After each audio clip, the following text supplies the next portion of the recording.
I a-hole for ending my engagement over a slap? I, 28 male, was with my now ex-fiancée, 27 female for 4 years now. Proposed last year and set to marry later this year. We've been living together for 2.5 years. Important to know that prior to this relationship, I have been in a relationship with a previous ex who was physically abusive. My previous ex would kick, punch, slap, and throw things at me when she was angry with me, which was pretty much all the time. Or if things didn't go her way, knowing damn well that I would never hit her back. After getting out of that relationship, physical violence of any sort has been an instant deal breaker for me. My ex-fiancé knew this. Fast forward to last week, we got into a disagreement that turned into a heated argument. We both said some stupid things to one another, but one thing particularly struck a nerve with her, and out of the blue, she slapped me hard across the face. We've gotten into heated arguments before, even after drinking, but she's never slapped me before. This time, we were both stone cold sober. After she slapped me, I just told her that I'm not going to marry her anymore, and to consider our relationship over. I slept in the spare bedroom that night, and the next day I went to stay at my sister's place until I could figure out my next moves. I've contacted all my groomsmen, family, and friends and told them that the wedding is most likely going to be cancelled. I did speak to my ex-fiancée since then. She called me and did apologize for slapping me and asked me to reconsider. I told her no. She knew what my boundary was, and I told her that if the roles were reversed, she would have called cops and pressed charges against me. She told me that's different. I told her that I knew it was different, and I would react more harshly towards a man that hit my sister than a woman who hit my brother. But that doesn't mean that she shouldn't face any consequences at all. Ex-fiancé then turned from apologetic to angry and berated me for throwing our relationship away over just a slap. I told her that it all started with just a slap with my ex and hung up. Since then, I've been bombarded with texts and calls from her friends and family, telling me that I'm overreacting and that I'm ruining her life since she makes less money than me and can't afford the apartment by herself. I've agreed to let her stay in the apartment and pay my portion of the rent until the lease runs out, or she's able to make new arrangements, whichever comes first. I've also offered to give her some money to pay for her portion of the wedding deposit. Am I the a-hole here? Now for the top comments. Nope, and you should be proud of yourself for not agreeing to remain in a relationship with her. I'm with you 100%. My father was like this. Mom was as well, but nothing like my dad. The last straw for my mom was when my sister and I got hurt bad by stopping him from hurting our mom. All over a missing dirty white sock. My mom stayed for over 20 years. My dad died when I was 17. My ex was a social worker, and you'd be surprised how many of her cases were men. Most people don't have it in them to physically hit a loved one, hence why the harmed partner is always left feeling so confused. But the ones that do almost always escalate. Whatever that is, gender norms don't factor into it. Good for you.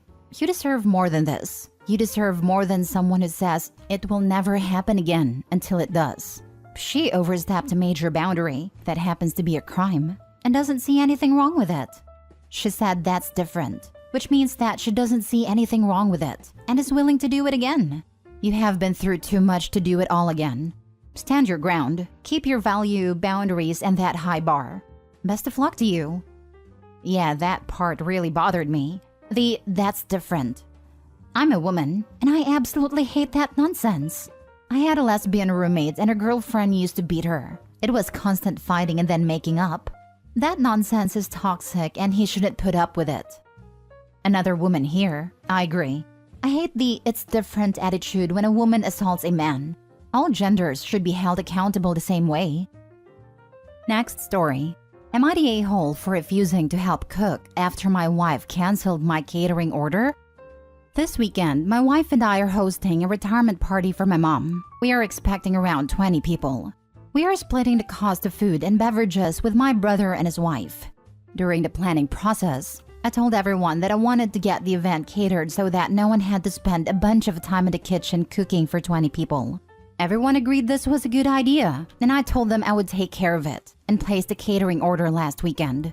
My wife and sister-in-law have been handling the logistics. And when I told them the cost of the catering, about $300, my sister-in-law made a comment about that being too high. I told her it comes to about $15 per person, which is basically getting everyone fed for the price of a fast food combo meal, but with much better food. Sister-in-law said that we could save a lot of money if we just cooked ourselves instead. The reason cost is an issue for sister-in-law is that they just welcomed their second child 2 months ago, and I guess they are feeling a bit pinched financially. I explained to sister-in-law again my reasoning behind wanting it catered, because I don't want anyone to be burdened with cooking for a large group, and that I will gladly pay a bit more than our fair share if that makes her feel better. That seemed to ease her mind. Unbeknownst to me, sister-in-law and my wife continued talking about it, and sister-in-law had taken it upon herself to plan an entire meal that we would cook ourselves for half the price of the catering order. Without discussing anything with me, they decided to cancel the catering order and just cook ourselves. My wife told me this last night. When my wife told me their plan, I asked them who would be doing the cooking, and she said me and her because sister-in-law and my brother would probably have to be watching their kids. I told her that since she and sister-in-law made this decision on their own, I'm not going to help with the cooking at all. I said I would gladly watch the kids while my wife and sister-in-law cook the entire meal for everyone. She told me that I'm being a jerk and sexist if I think that I can just refuse to help and make the women do all the cooking. I told her that she and sister-in-law are the ones who went behind my back and canceled the catering order, so they get to be the ones who figured the new plan out. But I'm not helping. She said that sister-in-law was concerned about the cost, and that sister-in-law confessed she was worried about money. I told her that's exactly why I had offered to pay more, but apparently that wasn't enough. And that sister-in-law and my wife just needed to be in control of this for some reason. She told me I need to be more understanding of my brother and sister-in-law's financial situation, and that cooking isn't that big of a deal, especially when we can all save some money. I told her that since it's not a big deal, she and sister-in-law will have no problem spending as much time as it takes to cook for everyone, while I will entertain the rest of the guests. She told me I'm being an unreasonable a-hole for not helping. Not the a-hole. She canceled the catering order, so she gets to cook. Has nothing to do with her being female. She and sister-in-law made a choice that affects everyone else. Exactly this. OP, you're not the a-hole, but your wife is being a major one. I understand if she wants to do what's best for your sister-in-law, but she needed to discuss it with you, and not make the decision and then expect to force you to help out. This is on her and sister-in-law to take care of now. Weirdly though, their decision wasn't even what was best for sister-in-law. It just compounded all the problems. No time to cook because kids. No money to cook the big meal because kids. No time to themselves for sister-in-law and brother-in-law because working and kids. Now they get to spend all their free time cooking after work. Easy, not the a-hole. Your plan was just fine. Your wife and sister-in-law made this decision by themselves. They can cook. That was rude as heck for your wife to basically volunteer you to cook for 20 people. You offered to pay more due to your sister-in-law's financial situation, which was a perfectly reasonable solution. Your wife is also out of line for bringing sexism into this when it has nothing to do with it. Cooking for 20 people is a huge undertaking. Ridiculous. The sexism accusation was a cheap shot and would have set me off if I was OP. First thing that popped into my head was to ask her why she's being so sexist, thinking 2 grown men, one an experienced father, aren't capable of watching the kids. Next story. Am I the a-hole for not helping my wife with our newborn at night because I work early mornings and for asking my mother-in-law to leave our house? This is my first time posting here and I'm really needing some outside perspective. I'm a male 34 and my wife is female 32. We've been married for 6 fantastic years, and we recently had our first child, a beautiful girl who's now 6 weeks old. Things have been tumultuous lately, and I'm not sure if I'm the one being unreasonable. I work a physically demanding job in construction that starts at 6 a.m. This means I have to wake up at 4:30 a.m. to get ready and commute. My job needs me to be alert, as any lapse could lead to serious accidents. My wife is on a year-long maternity leave and has the responsibility of caring for our baby throughout the day.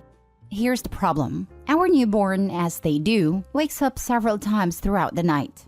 My wife has been insisting that I help with these late-night feedings and changes, but I've explained to her that a lack of sleep could seriously jeopardize my performance at work and my own safety.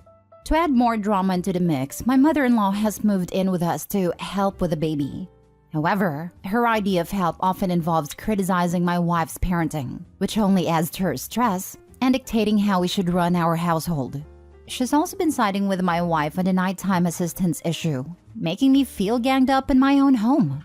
I help as much as I can when I'm off work. I take on most of the cooking, cleaning, and tend to the baby as soon as I'm home till she sleeps. But the continuous pressure and lack of sleep are becoming unbearable.